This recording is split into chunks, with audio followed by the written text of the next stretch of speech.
Welcome back, ladies and gentlemen, to Major League Gaming DC. It is day 9 and Digital Wheat here, and I'd just like to give a little special shout out to Wheat, actually. Wow, thanks. Because honestly, we were having a ball, and you know, in between these games, JP, Wheat, and I get together and freak out about the results, because if there is one Cinderella story that we have seen in this tournament, it is Select, who's in the second, third place match right now. I mean, can you argue? I mean, sure, we can sit here and we can say, well, Idra's sitting in the grand finals, and that's awesome, and people expect him to be there. But, you know, no one was like, hey, Select, are you ready to get dropped in a loser's bracket and then have to play through 8, make it 9 really tough opponents? And I actually said to both you and JP during the break, I'm like, doesn't this mean that just Select automatically earned his Korean pro gaming license? I know. Like, either win a Courage tournament or beat 8 million good players in one tournament. Exactly. It's always going to new requirement. We've put it out there. Congratulations, Select. You've got to get your Korean pro we're waving to him there. He's in his, of course, Dignitas apparel, and it has that good Watchman yellow color. That is that shade of yellow that I like to call it. Watchman I like it. Yellow. Good guys. So I don't know, HuK is helping him out with something over here. I don't know, maybe use these settings. It will really help you Select. No, don't worry, it's cool. I got it run by the ref. We're taking care of it. So, yeah, I mean, you go through the list. You have the brackets right here. Again. I know we just mentioned it moments ago, and it does look like Select actually might switch positions here. So. Now, you know, let's begin with the HuK story because of how fast it is compared to Select. So HuK was against Flexors round 1. That was one of the new players at this tournament. Then he went 2-0 with It's Young Lee, and then immediately in round 3 in the winners bracket, he started to heat up. HuK played against Greetorp, went 2-0 with Greetorp. HuK played against Drewby, went 2-0 with Drewby. HuK played against Liquid Tyler, went 2-0 with Liquid Tyler, and then wasn't able to take any games off Idra, and now he's in the losers bracket final. And that, I mean, that alone, solid road, a lot of 2-0 victories, not dropping maps at all, means that, you know, what you're doing is right at this tournament, what you're deploying against the players is appropriate, but then you get knocked down and got one more game. Now, if we compare that to Select's path, let's begin with the winner's bracket. This is a multiple phasic story. Select against SC Tipton, just again, one of the new registrants in the tournament. Then Select playing against Nesh, Terran player, very strong in Brood War. Then plays against Tyler and immediately gets knocked into the loser's bracket with a score of 1-2. Now, did you see this match? I didn't, and it blew my mind because I know that Tyler is good, but I didn't know he was crush Select in a tournament good, and then move on to the next round and beat Og in a tournament good. Tyler playing very, very well, and then Select not in a good spot. Yeah, and I mean, that's one of those games that I'm going to have to absolutely go back and check out the replays on, find out what it was that dropped him down in the loser's bracket, and then it was like, are you ready to climb a mountain? I know, seriously. And then he has to play against EG Gamer. That is his 4th match of the whole tournament. And I think this is match 12 for him right now. Then his 5th match goes 2-0 against TT1. His 6th match, 2-0 with QXC. His 7th match, 2-1 against Slush. His 8th match, not exactly. Well, the results are weird against Tyler because they did that extended series. He was doing a lot of 2-1s, you know, coming up to this event right now. But against Tyler, he did an extended series. He started 2-1 and managed to win that 4-3, which means he had a hell of an uphill battle there. Then in his 9th match against Kiwikaki going 2-1, Select is, I believe, the only player right now to have done a double-digit number of best of 3s in this tournament, and the only player to have done an extended series from behind and win, and he still has more games to go. Yeah, actually 2 last steps, 2 big steps, if you will.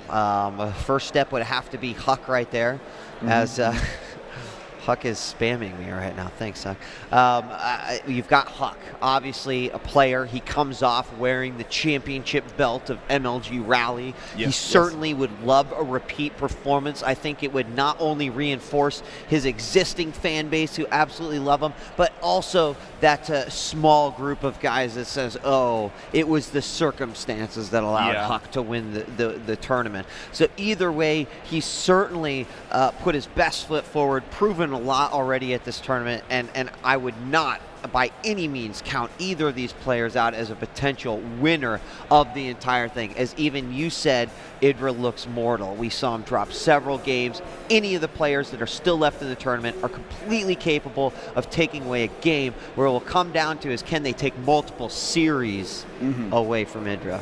Now, for the record, we have one Zerg Idra, one Protoss HuK, and one Terran Select in the top 3. Great diversity of races that we've seen here at MLG D.C. And we are going into Game 1 on Metalopolis. Yeah. The map has just been chosen again. Each player gets the chance to downvote.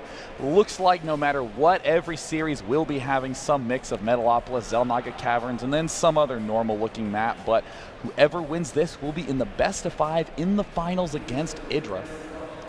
We're just inviting the players to the game, and then we will get started. I know a lot of people very excited. It's this and then the grand finals. Thanks for joining us all day long here. Not only yesterday, but today as well. A lot of fans out here. I mean, that place is full up. It is the packed. And really excited. I know everyone's just been buzzing. I've seen, it doesn't matter what area you come from, there have just been people that have just been flocking to this particular area. Yeah, I know. They're loving some StarCraft. For any of the viewers who are online and don't know the size of the crowd, if you could just give a cheer to let the online folks know you're there. There's the big cheer. Yes, indeed. And I just want to let everyone know how far away they are from us. I mean, I can see them over at all least the a mile. So yeah, the fact that you can hear them. I mean, I can't exactly see past the 120th row. But there's definitely a gigantic crowd of people out there, all packed, and we are going into Game 1. We just want to ask if both players are ready, and then we will be jumping directly into the series.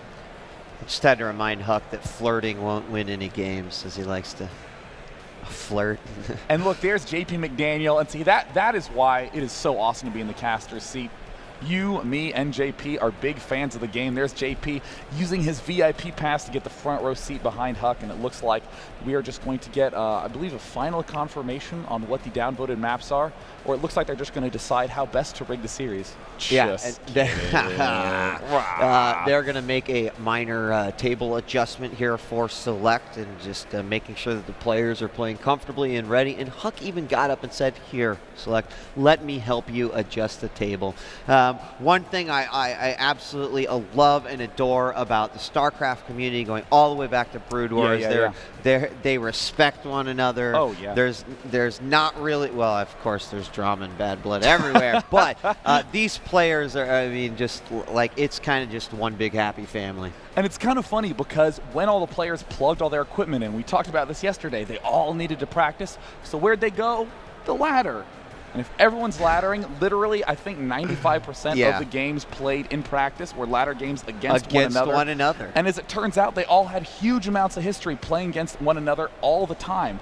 And that really goes to show why it's such a tight-knit community. The best of the best play with the best of the best and always seek each other out for more games. I don't know if you guys caught that right there, but they actually like ninja sniped a guy out of the lobby who was not supposed to be there. And that was left-handed. So I just want to give a brief view of the setup. We have our monitors down here. Here's my mouse hand. Here's DJ Wheat's mouse. And someone joined the game. It wasn't an MLG official. And while talking, you know what I love about the StarCraft community? Banned.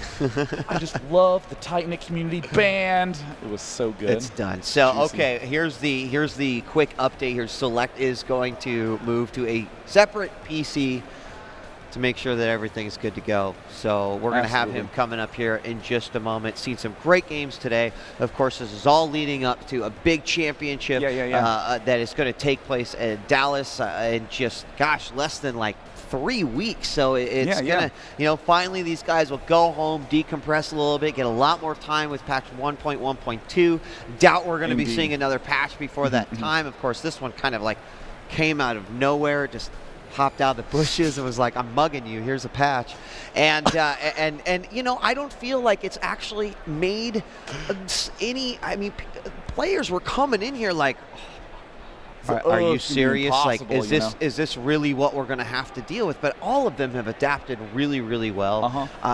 You know, I've still heard the like, Torch said that all of his build orders were just completely annihilated because of the supply. Whoopsie daisies. Depot, but a few other. There is a breed of players who were always going 9 racks, 10 depot. And he was and then like, just getting a really fast orbital command, and suddenly it's like you're just not allowed to do that anymore, period. But for the vast majority, I mean, it really goes to show how often you have thinking players at these tournaments, because there's this really, it pains me, this myth that RTS gamers are robots. That's like saying that, oh, a chess grandmaster is just a robot. He just sits around analyzing pieces and just figuring out what the best move is one at a time. But that's actually really, really hard to do. And these players, when given a patch right before a tournament, you saw Druby suddenly doing these Reaper openings into just big, solid mid games. You saw QXC even try to bust out the Raven Hunter Seeker missile in a game against Idra and winning. Right. It really shows you how well all of these players think on their feet. And Idra, I think, sort of abusing it the most, just getting a lot of roaches and killing people. yeah, but not even throughout the whole tournament. That was, kind of the cool thing. He's like, well, hey, when I need to, I'm gonna make it happen, and he did exactly that. So Select has moved over. Patch really hasn't affected too much, and that's good. But a lot of these guys going to go home, get ready for that championship. And you know what? How about a round of applause for all the players that came out here and actually, I don't, whether you are a top tier player or whether you are the first time competing at MLG. You know what, guys? There's so many competitions online. There's so many great tournaments that you could go play with. If you've ever aspired to just be that better player and maybe get involved, just go out and do it, man. It's awesome. Yeah. And you've heard me say so many times, I love the double elimination format, helps better players move forward. By the way, just note how far Select has gotten as a result of this format. But it's also really nice for that new competitor. Every single person who participated at MLG D.C. got to play 2 best of 3s in the tournament. There was that player who had to play against HuK first round, goes to the loser's bracket, and then he might even have a chance to win. I still even remember in 1999, over a decade ago, when I was playing in my first big StarCraft Brood War tournament, I called my mom at work because I was scared, and I won one game. I won the first game doing the most cheesy garbage thing in the universe. And even though I lost the next 2, it was such an exhilarating feeling, that tournament experience. I just wanted it more. And you got to take the first step. So go out, do it, support these competitions, absolutely. And are you ready? Oh, did you just say that?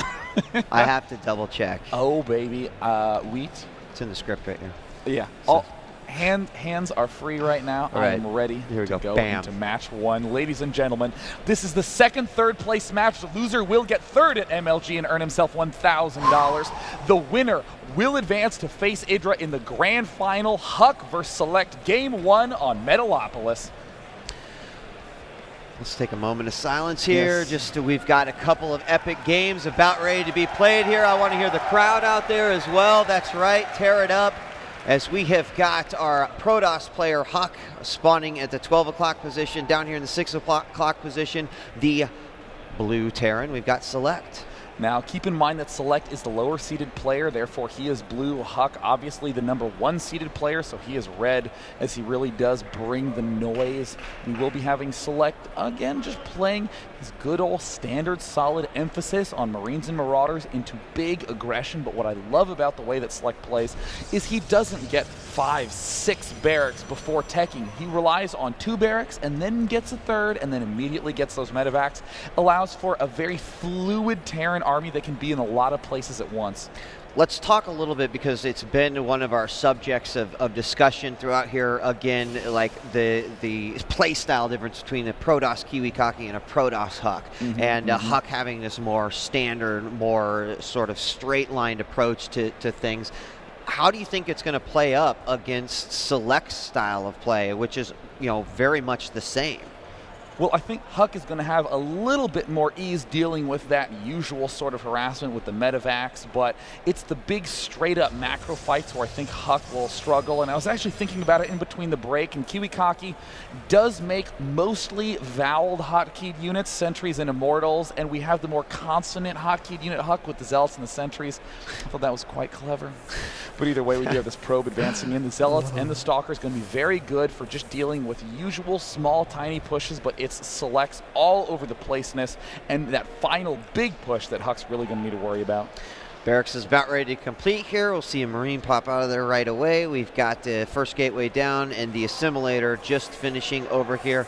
on HuK's side as he continues to chrono boost out those probes, and we are going to get a scout momentarily coming in here for Select. He does not yet have any vision of his opponent's base, but he's going to real quickly pile on up on the cliff as well for some additional vision, and we've got this dancing probe down here for HuK. Well, he stopped dancing for you guys, sorry.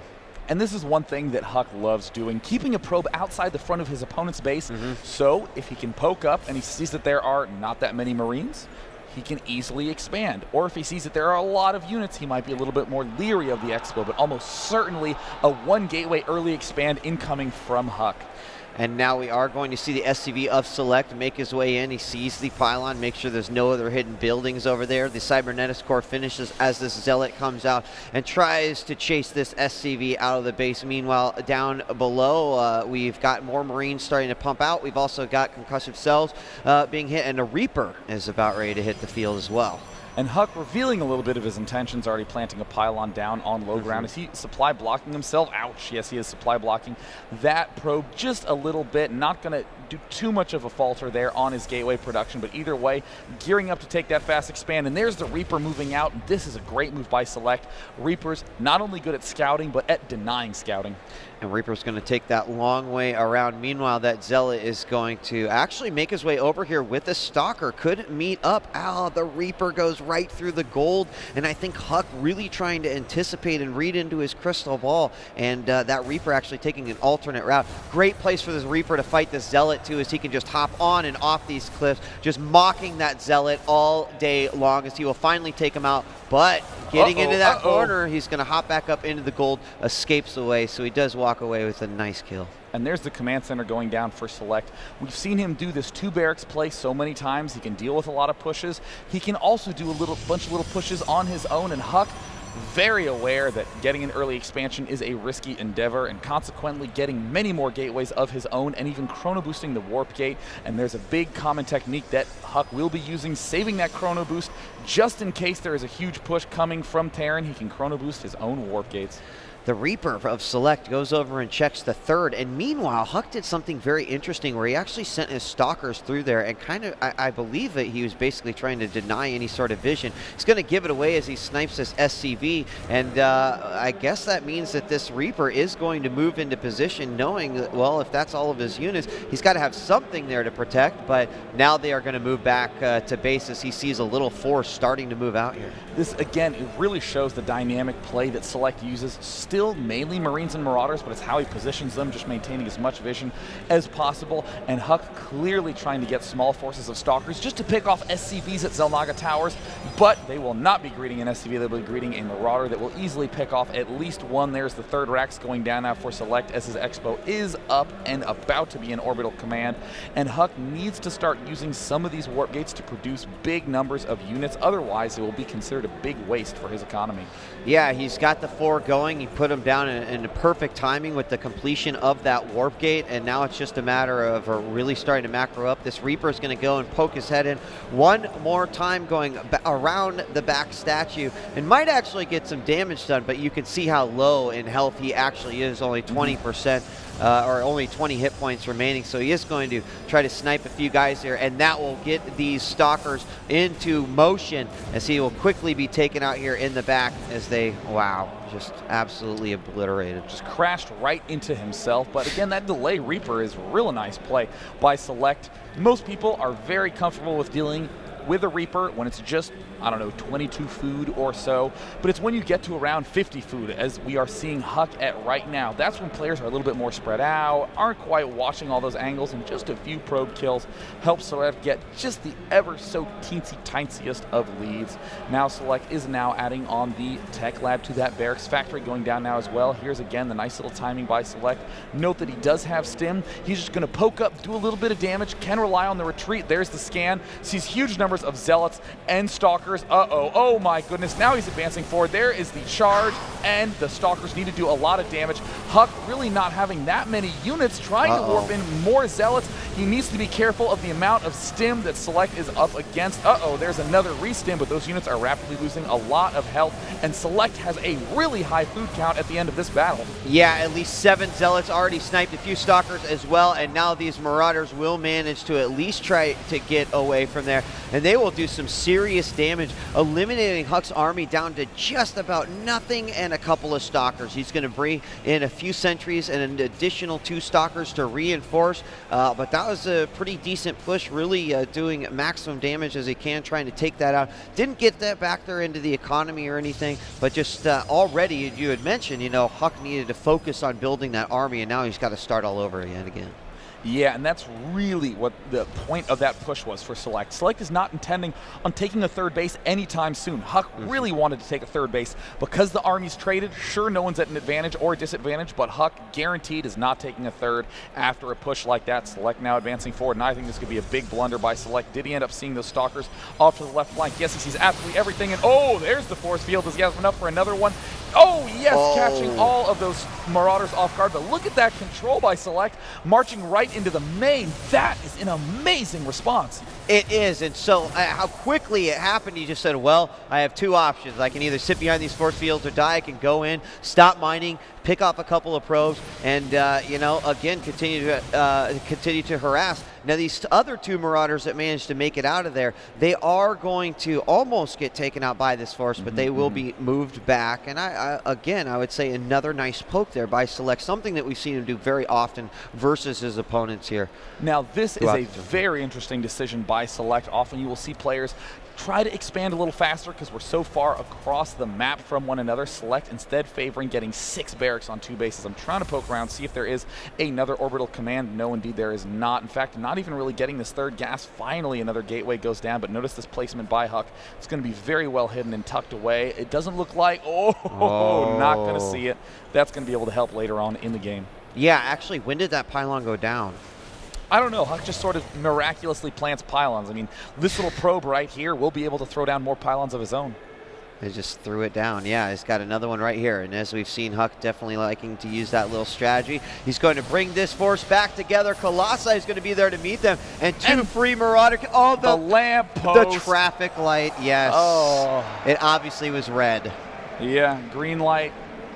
Go, red light stop. I almost said green light stop, but that's not actually how the traffic system works in America, and especially not how it works in Los Angeles. All right, so we've got Select moving this small army, and we saw him do this in another game, actually just versus Kiwikaki not too long ago. He sent a little army over here to the third and then tried to push through the front. Unfortunately, he's got nothing to push with through the front, so he'll just try to go in here. The Nexus is done. There's only a couple of sentries out here, and they are just going to get absolutely wrecked here as he takes out 1, 2, 3. We've got the Colossus coming up through the cliffs, and that force will be forced to move back. We got to drop in the main. This is a huge problem right now for HuK. He could even lose his main Nexus, but Select going for the guaranteed damage, picking off the workers, and at the same time, the single Colossus has done the good job of cleaning up that left base, and right now, HuK needs to do the damage. He needs to pick off these medevacs. His blink is not yet done, so he is, oh my god, going to get abused over this expansion as well. Wow, down to 43 workers right now for HuK as he is really feeling the burn of this drop. A great pickup once again by the medevacs, and unfortunately the Stalker's just not in position. Actually, a mistake I make all the time where you put units up near the edge of that cliff that can't shoot the air anyway, and they just kind of block off your range. He's trying to get those Stalkers now into position, and he will have them in the middle line to be forced to kind of remove them from the main army to make sure that it can't happen again. And as we've seen in the last game, Select getting the double reactor starport to get as many Vikings as possible, clearly seeing why Select loves choosing this map whenever he does have the selection. Clearly has an extremely strong Metalopolis with just very good timing. We're seeing those consistent patterns of a few units off to the side to pick off a Nexus, dropships hanging out at the corner of the map. Very tough to deal with as a Protoss. We do see this big army moving up here. The Vikings will get vision right over the cliff. They'll manage to take 1 pylon out. A second one will go down, and suddenly that warping capability and vision is gone there. Pylon going up in the back of that particular base right now, and here he goes, moving in, gets the scan, knows that nearly his entire army is there, and in come the Vikings. Oh, huge force field to keep all those Marauders out there, but look at the damage that is being done on this Colossi with a drop in the main. This is serious, serious damage by Select. There's very little that HuK can do at this point. He just doesn't have the unit count. Select doing pure out macro against his opponent. Those Colossi trying to come in. Wow. And there is the good game. So Select played very similarly against KiwiKaki. We saw that epic game that KiwiKaki did manage to take the win. But think about the situation Select had against KiwiKaki. Had a compelling win on Xel'Naga Caverns, and then the loss on Metalopolis, and then the very close win on Delta Quadrant. So Select, the Cinderella story of MLG D.C, still is not quite yet in the finals. Right now, I'm just communicating with HuK. You can tell he's in deep thought about what his map's going to be. And you know, how quickly it was like, we're just asked the player what the next map is going to be. Suddenly, this decision has so much weight on it right now, Sean, especially just knowing that this could be your exodus from the tournament. And ultimately, you've got to make that right pick. I see him looking at it right now. I assume that it's going to be coming down the pipeline. And here we go. Looks like he just says, go host on Scrap Station. Wow, that is a map that is very dropship friendly. All the medevacs swinging around the map in so many places, but we did see him recently against QXC barely eke out a win despite suffering 20 to 30 medevac drops in that game. And you know, I do love that comment that players are really starting to think super hard about what map choice they want to end up selecting when they do have the loser's pick, because it goes to show you how much focus these players have on one game at a time. HuK was only thinking about that game on Metalopolis, and once it was done, that's when the consideration begins. Right. And now the only thing on HuK's mind, the only thing on Select's mind is, what am I going to do in this game?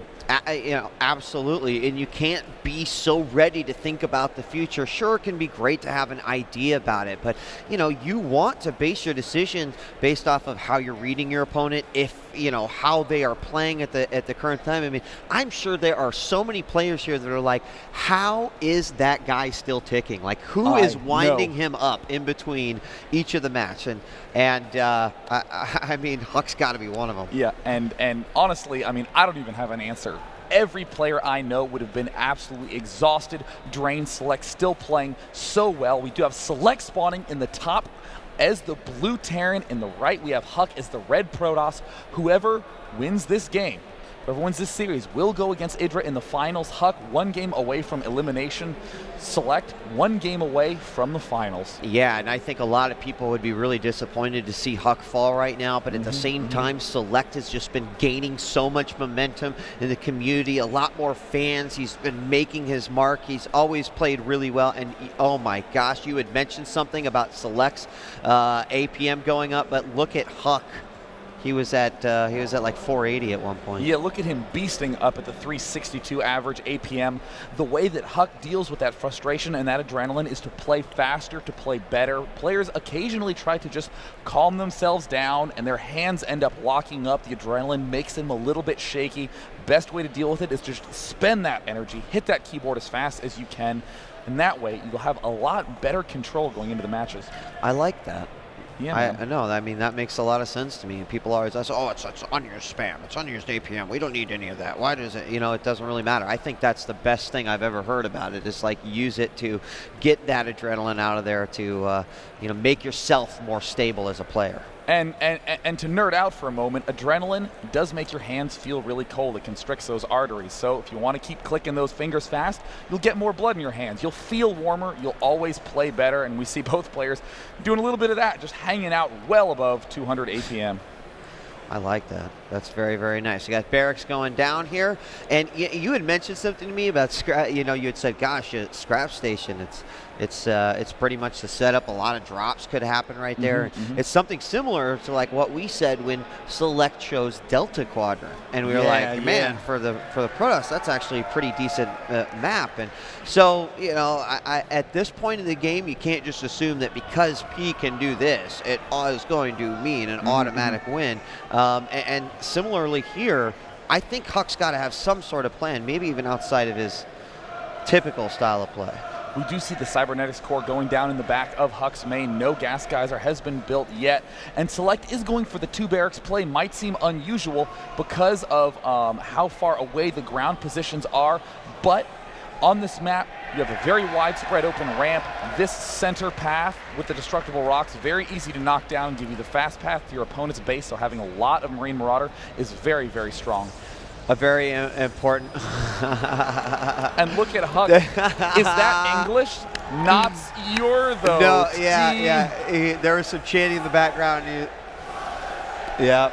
It sounds like the crowd wants a mothership. Select, a very quiet individual, even busting out the uncharacteristic LOL. LOL. Great pylon placement here by HuK, putting it over in the side. Make sure he's got vision in case any silly stuff does fly over here to try to take him out. We've got Warp Gate research currently underway and a Reaper out. And, you know, a lot of people been talking about how the Reaper is worthless in this game now, and several players, including Select, have really showed that, you know, it can have uses other than than what people have been currently deploying.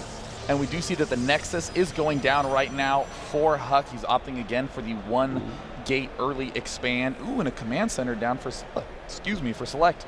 Yeah, the command center is going to go down, so just about equal time on this on these expansions. Also, there is this SCV that's chilling back here in the corner, and the Reaper is going to come into the play here. Only 1 probe going out, and there is somewhat of an army. There's a nice mix. It is a sentry, a zealot, and a stalker. And as he is chatting away here, he's not going to do, Select's not going to do anything with that Reaper. I thought he might go in. He just kind of, did he even peek in and check to see if that Expo, yes, okay, that's what he did. He just went in and peeked. So it looks like the way Select is going to combat this is by knocking down the destructible rocks right away, gearing up for a very fast, very early push, and I do think that this might be exactly what HuK would like to have happen. Oh my goodness, a Stargate going down. Maybe he's listening to the crowd. Going to go out with a bang, with a mothership, or he could just be opting to get the Void Rays up, as there is a little bit of an adjustment to the way that they deal damage in the most recent patch. Either way, it's interesting to note the way these 2 players are dealing with the tension and the pressure of the moment, with Select playing very focused, very calm, and very quickly, and HuK just trying to chat it up to calm himself down. Yeah, absolutely, and the rocks are about ready to go down as well. Reaper actually completely avoiding this vision in the center that was taken over by HuK. HuK moved his Reaper out of position, and then moving up into the upper level of his expansion, manages to squeeze by, but will probably get taken out here. That sentry did a majority of the damage, and the sentry will. But again, it's all just a giant distraction at this point, and I have to check, is the vision still there? It doesn't even matter if Fleet Beacon is going down, whether this is Mothership or Carrier. Oh, well, it looks like he's letting us know it's, in fact, a Carrier coming up. Select, though, probably has to feel a little bit of tension at this point in time. Select has knocked down that front gate, and oh my goodness, HuK might not even get the chance to have his attack start up, because in the HuK cam, he still thinks those destructible rocks are up. Yeah. You know, you think you have so much vision when you're here at the Xel'Naga, but the one thing you got to remember is that you cannot see what is going on that very narrow strip that connects the 2 bases, and definitely is the shortest path between the 2 that's not air, and it is taken out. A scan comes up, and he's got to be like, wait a second, what is he scanning here for? And this force is going to move forward. A Zealot and a Sentry are going to get cut off. They do manage to sneak in, but it's this expansion that he's got to worry about. HuK extremely surprised to see this force of units march in, as he had control of the watchtowers, didn't know the rocks got taken down so quickly, and a HuK who seemed to think he had a lot of time to prepare, loses his Nexus. He has plenty of gateway units there trying to do as much damage as they can. He's going to wait for that stim to run out and then possibly poke up there to do a little bit of damage. Nothing done yet with that Stargate, and we see HuK in a terrible position. Never mind, he's making a mothership. Yes, he is. He is giving what the crowd wants, and he is going to be able to stop this small force who did retreat in. A couple of Zealots will fall as a result, but the Stalkers will clean things up, and he will try to get this expansion going once again. I don't know if you saw, but the Automaton, he had to be taken out. Ooh, the Automaton 5000, the random critter on the map, definitely doing a little bit of mannering in his own right. Yeah. I'm amazed that HuK, in the midst of almost dying, still just said, no, I'll save up Gath and I'll get a mothership. That seems like the best choice at this point in Crazier time. things have happened, dude. Truer words I never mean, spoken. is that head games with his opponent? Is it just like, I'll make him think that this is the case? You hear the crowd screaming. You know the moment that thing pops, the crowd is just going to explode. And certainly they've got to know something is up. I know, and you know, the one problem with having a crowd who can, you know, make noise is that Select is going to know something is up. You know, we may as well just whisper right up to the moment that this mothership ends up popping out. Is at 133 of 160. There it's at 140. The expansion now rapidly approaching in the resource counting station. We see Select slowly pulling ahead, but guess what, you know it's coming out in just a moment. Oh my gosh, like I think this is like New Year's countdown. 10, 9, 8, 7, 6, 5, 4, 3, 2, 1. There it is. Boom! There's the... And almost crashes the entire game. Crowd's going wild. Select has to be feeling very confused. And what's his energy at? Oh, and there's the scan. Select sees it and backs away. Absolutely HuK is the class first right there. StarCraft comic I have ever seen. There is no engineering bay anywhere. He's trying to save up scans. HuK moving in for the big push. Select will have 3 scans during this attack, but I don't know if it's going to be enough for HuK. It's going to be very interesting to see what he's going to do as the big mothership just hovers over these units. He's going to go ahead and make his way in. First hits are put down on that bunker, and he is just going to be very careful that he doesn't lose his prized possession here. And there's the stim. He's advancing forward, but this was not the best time for Select to try to advance forward. Gets cut off, and he is losing all the units for free, but the nice medevac pullback. I am just stunned. That did not go nearly as well as planned. No, he's going to just say, well, if they're going to be lonely in the vortex, they better be lonely together and just send in the rest of his army. These 3 stalkers are going to be very courteous and wait for it. The medevac did go in there, so he did manage to take it out. They're going to try to stim and take this stuff out. The scan does go down once again, but is it enough? Can he actually stop this? I don't think so. He does actually not have that many Marines left. There's just 3 Marines. The mothership actually does a lot of damage. I think everyone's surprised to see the amount of damage that the mothership is outputting. And HuK having a good old backup army in his back pocket. The mothership awesome for direct pushes, but is not going to help in dealing with any of the drop antics that Select is well known for. And Select, meanwhile, getting Vikings, another command center, more barracks, and seeming prepared as ever to take game 2. Very great read by HuK there. Despite some of these antics, he does manage to see that some Marauders are going to be put there to try to harass the expansion. He stops that one short, and you do see that the command center is being built by Select for a 3rd base, and this time HuK is going to say, okay, well, I'll make another shot at this, but the army of Select is just growing, and eventually I think it's going to be too much for HuK to handle. HuK is going to try to advance forward. The one crutch he has is maybe Select is low on energy, but Select does have 2 scans left. He is trying to advance forward with the mothership, and oh my goodness, the mothership getting caught off guard. He loses the mothership. Select advancing forward. There is almost nothing left for HuK to defend. Select sees victory in his sight. HuK going out with a bang, but looks like he will be going out nonetheless. Phoenix is coming up. What can HuK do at this point? Yeah, I really wonder that myself. Phoenix are going to come in, try to work on these Vikings, but it's all about this front pushing force right here. 1 force field for that down. It's like, that's okay. I've got another option here. Plan B, we'll go to the Nexus, take out the natural, and that medevac has like 6 hit points left. The Nexus goes down. Good game. HuK says GG. The mothership cannot win it. And we have IDRA versus Select, a ZVT in the grand finals. Now, I've rarely seen a Protoss player lose a series but win anyways. HuK, of course, right? even though he earns 3rd place, not forgetting the fact that this is for people's entertainment, putting on a show, and honestly, Select was playing so well in his games that HuK may have just thought to himself, you know what, may as well go out with a bang. And a big bang he definitely did, including the vortex on all of his units. Like that, I'm going to have to ask him about that. But he did it, the impossible.